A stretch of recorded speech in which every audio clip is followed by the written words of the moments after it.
PCR to estimate all these supposed free viral RNAs that may or may not be there?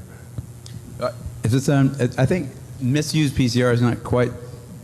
I don't think you can misuse PCR. Actually, no, the results, the interpretation of it. See, if you can say, if they could find this virus in you at all, and with PCR, if you do it well, you can find almost anything in anybody.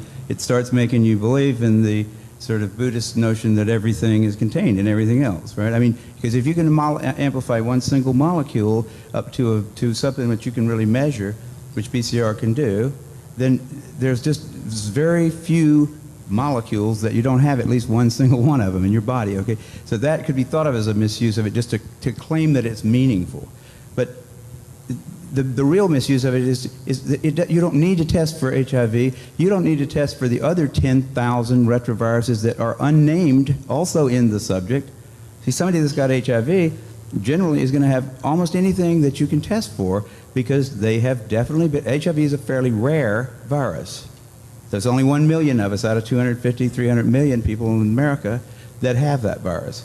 So you have to get around, either your mother had to have it and pass it to you, or you have to really be paying a lot of attention to people that do have it and paying only attention to them and get a pretty good chance of getting it that way. It's hard to get it, but if you have it, there's a good chance you've also got a lot of other ones because you've been in the market for it's been possible for you to get a lot of.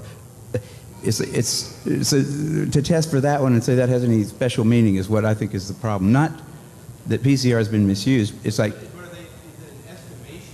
It's not an estimation. No, it's a really quantitative thing. It tells you something about nature and about what's there, but it allows you to take a very minuscule amount of anything and make it measurable, and then talk about it in meetings and stuff like it is important.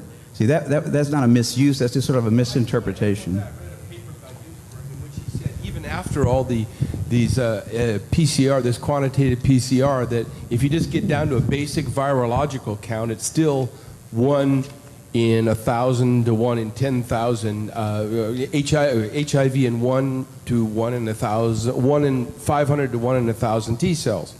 It is. No, there's very little of what they call HIV, and what's been brought out here by Phil Pott and Isai already.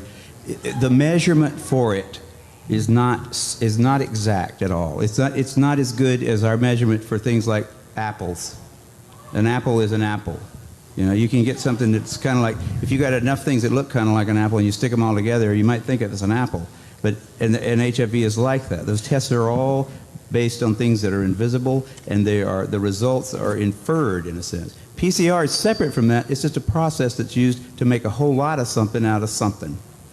That's what it is. But it's not. It doesn't tell you that you're sick, and it doesn't tell you that the thing you ended up with really was going to hurt you or anything like that. That's why it's not. So even if you believe in HIV, it can't tell the difference between virus particles or active live virus. I mean, there's a lot of questions involved in this. Mm-hmm. Guys, thank you very, very much. What is it? What is it about humanity that wants to go to all the details and stuff and listen? You know, these guys like Fauci get up there and start talking. You know, he doesn't know anything really about anything, and I'd say that to his face. Nothing. The man thinks you can take a blood sample and stick it in an electron microscope, and if it's got a virus in there, you'll know it. He doesn't understand electron microscopy, and he doesn't understand medicine, and he should not be in a position like he's in. Most of those guys up there on the top are just total administrative people, and they don't know anything about what's going on the bottom. You know, those guys have got an agenda, which is not what we would like them to have, being that we pay for them to take care of our health in some way. They've got a personal kind of agenda. They make up their own rules as they go. They change them when they want to, and they smugly, like Tony Fauci, does not mind going on television in front of the people that pay his salary and lie directly into the camera.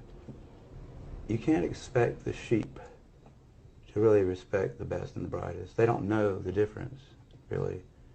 I mean, I like humans.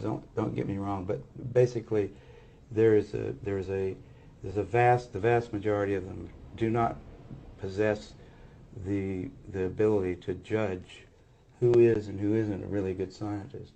I mean, that's a problem. That's a main problem, actually, with science, I'd say, in this century, because science is being judged by people funding is being done by people who don't understand it. Okay, who do we trust? Fauci? Fauci doesn't know enough to, you know. If Fauci wants to get on television with somebody who knows a little bit about this stuff and debate him, he could easily do it because he's been asked.